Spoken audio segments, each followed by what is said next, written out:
Ugh. Roll credit, titles, whatever comes first.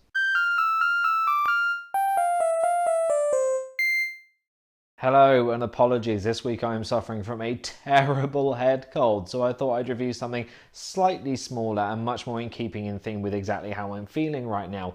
Pandemic Contagion. And yes, I know I'm late to the party on this one. I was going to do a video on it earlier, but around about the time I was going to review it, Ebola kind of became a thing. So here we are, Pandemic Contagion, a game that has you fighting each other as well as the entire human race.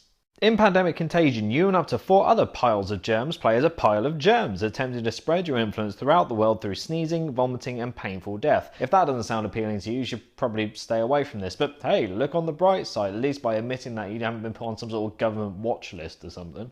At the start of the game, you're given a bevy of disease cubes that spread across the globe in a bid to make yourself the most popular disease of all time, aka the one that ended the human race.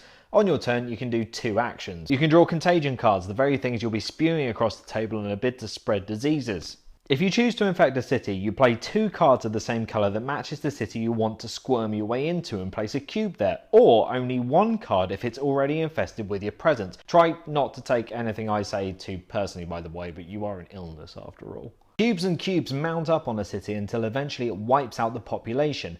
As soon as the overall cube total rises over the number in the top right, diseases score based on first, second and third most cubes. Scoring is relatively simple, but comes with a sick twist when it comes to ties. My goodness, I hate myself, we all deserve to die. Instead of splitting the score down the middle, if you have the same amount of cubes as someone else, the player who put their cubes down first wins the tiebreaker and the higher amount of points. One thing that's carried over from Pandemic's namesake to this game is that incredibly frustrating yet undeniably dramatic quirk of never having enough actions to do exactly what you want to do during a turn. It means you always know exactly what to do to block another opponent, you always know what to do to win, but it means you can never fire out in front unless you do some really tactical thinking on who you're gonna eradicate and why. Even if you don't take the highest score when wiping out a city, if you were the last player to put a disease cube down on it, you obtain a special ability to utilise, allowing you to do chain reactions of disease cubes or even take extra actions. Contagion's cleverness kicks in around about round 4, and as more cities get overloaded with cubes that aren't necessarily yours, your options begin to spread out further and further and further as your opportunities for victory start to dwindle, and suddenly your lifelong dream of eradicating the entire Earth's populace becomes a race against time. Do you establish your presence in a potentially high-scoring city, or prevent someone from nabbing first place somewhere else? Do you place the last cube in a city, giving everyone else a lovely dose of death toll in a bid to nab its eradication effect and give your germs a peppy boost? For a rather light-looking game, there's a surprising amount of tension that comes from working out your next move. New effects that come from city eradications and event cards revealed at the start of each round help prevent the game hitting a familiar rhythm with positive and negative effects.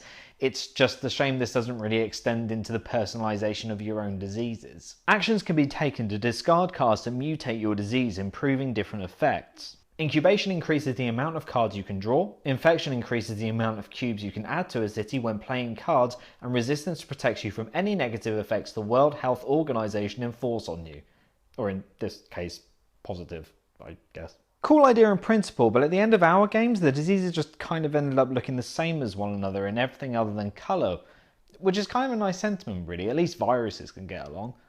But anyway, the mechanic as a whole, it feels a tad redundant. Because no one wants to give anyone else the opportunity to worm their way into cities before scoring, it means that flu personalisation kind of becomes a bit of an afterthought, which it's a little bit of a shame, but I'm a perfectionist, you know. Oh, and whilst I don't really consider it a con, I feel like I do need to tell you some slightly sketchy stuff to do with the tone of this game. Thematically, Pandemic is pretty much as heavy as you want it to be. Personally, we run into every game pretending it's an action film, darting around, kicking down research station doors and demanding cures. Here, however, Contagion establishes its wishes of extinction-level disasters right from the off, from the way it calls the scoring system a death toll count to some of the darker event cards mentioning refugee crises, school kids helping spread plagues, and washing hands. I mean, don't get me wrong, I hate kids as much as the next person, but when you start adding context to all the things that are occurring on the table, you can't help but feel Contagion has a very sinister undertone.